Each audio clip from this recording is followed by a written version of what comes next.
Их называют элитой белорусских воинских подразделений. Такое право военнослужащие усіх злучэнняў часцей узброеных сил Республики Беларусь атрымліваюць падчас праходжання іспытаў, якія штогод арганізоўваюцца на воинскім полигоне Лосвіда. Сёлета яны праходзілі ў 9-й раз. З 62 удзельнікаў толькі 6 будуць удостоены нагруднага знака «Доблесть и майстэрства».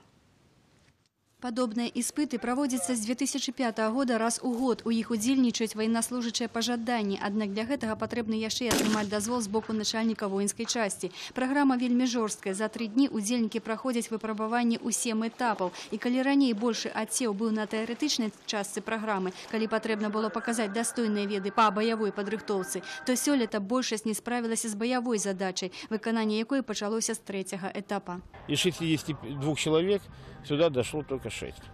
То есть каждый 10-й только дошел. Все остальные на различных этапах по различным причинам выбывали. Где-то кому-то не повезло, где-то кто-то что-то не знал. Ну, надеемся, что на следующий год они подучат и будут здесь.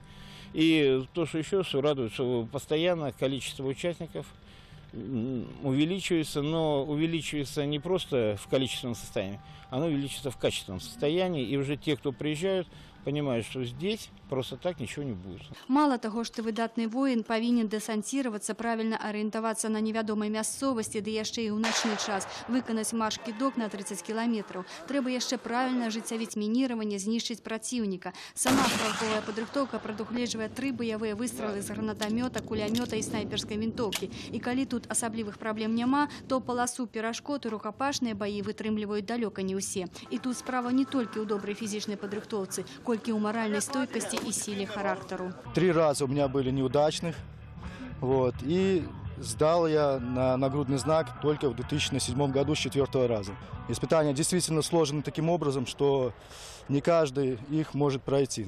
До речі, з 10 военнослужащих 103-й особной мобильной бригады только один дійшов до конца. Сергей Піга з першого разу пройшов випробування і долучився до гонорового руху «Доблесть и майстерство». Самое сложное, наверное, было вчера. Это 30-километровый марш и поиск объекта ночью. Сегодня полоса препятствий и спарринг. Я очень рад. Я уже буквально с 3-го курса, еще обучаясь в военной академии, шел к этой цели. Носьбітамі нагруднага знака «Доблесть і майстэрства» з'яўляецца эліта беларускіх войскаў. Яны яшчэ маюць перавагі пры паступленні ў военную акадэмію і быць прызначанымі на вышэйшую пасаду. Аднак жа не гэта галоўнае. Усе яны прафесіяналы і заслужылі права быць лепшымі. Інна Кірыенкава, Геннадзь Шчаглоў, навіны Віцебск.